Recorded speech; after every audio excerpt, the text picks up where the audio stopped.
নমস্কার বন্ধুরা, Bengali food জাংশনে আপনাদের সবাইকে আবারও একবার স্বাগত জানাই। জামাই ষষ্ঠীর স্পেশাল ডিশ হিসেবে আজকে আমি নিয়ে এসেছি তেলকই। আপনারা একবার এই ডিশটি ট্রাই করতে পারেন। যেহেতু আজকেই জামাই ষষ্ঠী, তাই অনেকে হয়তো রাতেও বিভিন্ন পদ বা মেনু রান্না করবেন এবং আগামীকালও বিভিন্ন পদ রান্না করবেন। তাই আপনাদের মেনুতে এই ধরনের তেলকই আপনারা একবার ট্রাই করতেই পারেন। চলুন দেখে নিই আজকে আমি এই তেলকই কিভাবে তৈরি করেছি। আশা করি আপনাদের আমার রেসিপি খুব ভালো লাগবে, আর ভালো লাগলে কিন্তু লাইক, শেয়ার ও কমেন্ট করতে একদমই ভুলবেন না। চলুন দেখে নিই। এখানে নিয়েছি আমি কই মাছ। কই মাছটি কিন্তু ভালো করে ধুয়ে পরিষ্কার করে নিয়েছি, আপনারা দেখতেই পাচ্ছেন সুন্দর জ্যান্ত কই মাছ ছিল।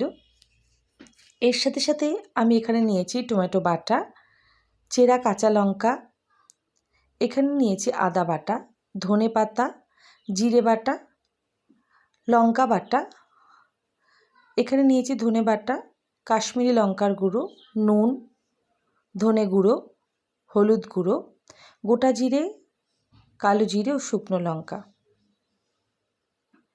প্রথমেই আমি কই মাছগুলো ভালো করে নুন, হলুদ ও সামান্য তেল দিয়ে মাখিয়ে নেব। আপনারা যদি আজকে আমার চ্যানেল নতুন ভিজিট করেন আর চ্যানেলটি ভালো লাগে, তাহলে চ্যানেলটি সাবস্ক্রাইব করে পাশে থাকা বেল বাটনটি চাপ দিয়ে দেবেন। আমি যখনই কোনো নতুন রেসিপি দেব আপনারা খুব সহজেই দেখে নিতে পারবেন।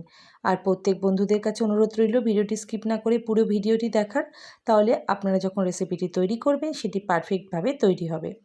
এরপর কড়াইতে সর্ষের তেল গরম করে নিয়ে আমি কই মাছগুলো ভেজে নেব। কই মাছ কিন্তু সাবধানে উল্টাবেন, নাহলে কিন্তু স্কিনটি তলায় লেগে যেতে পারে। এর জন্য তেল খুব গরম হলে তবেই কিন্তু মাছটি দিয়ে মাছটি ভেজে নেবেন। আমি এখানে মাছটি কিন্তু খুব কড়া ভাজবো না, মিডিয়াম ভেজে তুলে নেব। আজকে যদি আপনারা আমার রেসিপিটি ফেসবুক পেজ থেকে দেখে থাকেন, তাহলে পেজটি লাইক করে ফলো করতে ভুলবেন না। এইভাবে প্রত্যেকটি কই মাছই আমি ভালো করে ভেজে নিচ্ছি। তেলকই খেতে কিন্তু দুর্দান্ত লাগে। আপনারা বাড়িতে আমার পদ্ধতি অনুসরণ করে একবার ট্রাই করবেন। এরপর সর্ষের তেলেই গোটা জিরে, শুকনো লঙ্কা ও কালো জিরে ফোড়ন দিয়ে দিলাম। এর মধ্যে দিয়ে দিচ্ছি আমি টমেটো বাটাটা।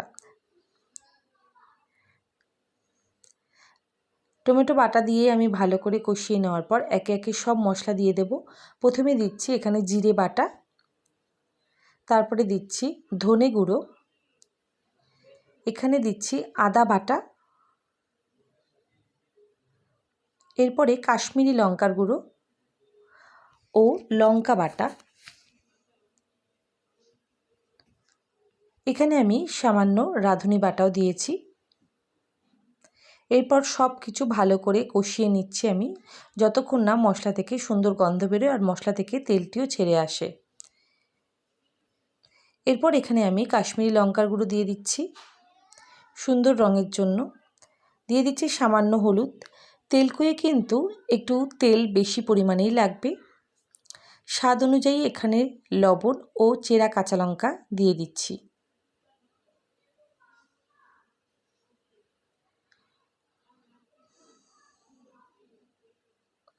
সব মশলা আমি ভালো করে কষিয়ে নিচ্ছি। এবার দিয়ে দিচ্ছি খুব অল্প পরিমাণে জল, যাতে মশলাটি পোড়া না লেগে যায়। জল দিয়ে ভালো করে গ্যাসের ফ্লেমটি হাই করে মশলাটি আরও একবার কষিয়ে নিচ্ছি। দেখতেই পাচ্ছেন মশলার রঙটি কিন্তু সুন্দর এসেছে এবং তেলটিও ছাড়তে শুরু করে দিয়েছে। এই পর্যায়ে আমি ভেজে রাখা সমস্ত কই মাছগুলো এর মধ্যে দিয়ে দেব। যেহেতু তেলকই, এখানে কিন্তু ঝোল ঝোল ব্যাপারটা থাকবে না, বেশ একটু গা মাখা ব্যাপার হবে এবং তেলের পরিমাণটাও কিন্তু বেশিই থাকবে।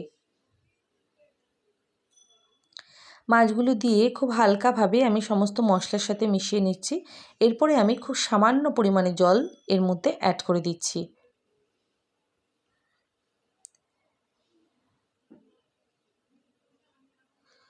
মাছগুলো খুন্তির সাহায্যে ঝোলের মধ্যে ভালো করে ডুবিয়ে দিচ্ছি। এরপর ঢাকা দিয়ে দেব।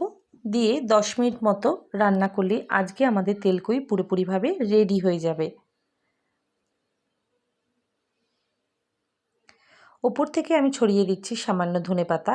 এটা না দিলে কিন্তু হবেই না, ধনেপাতা কিন্তু মাস্ট।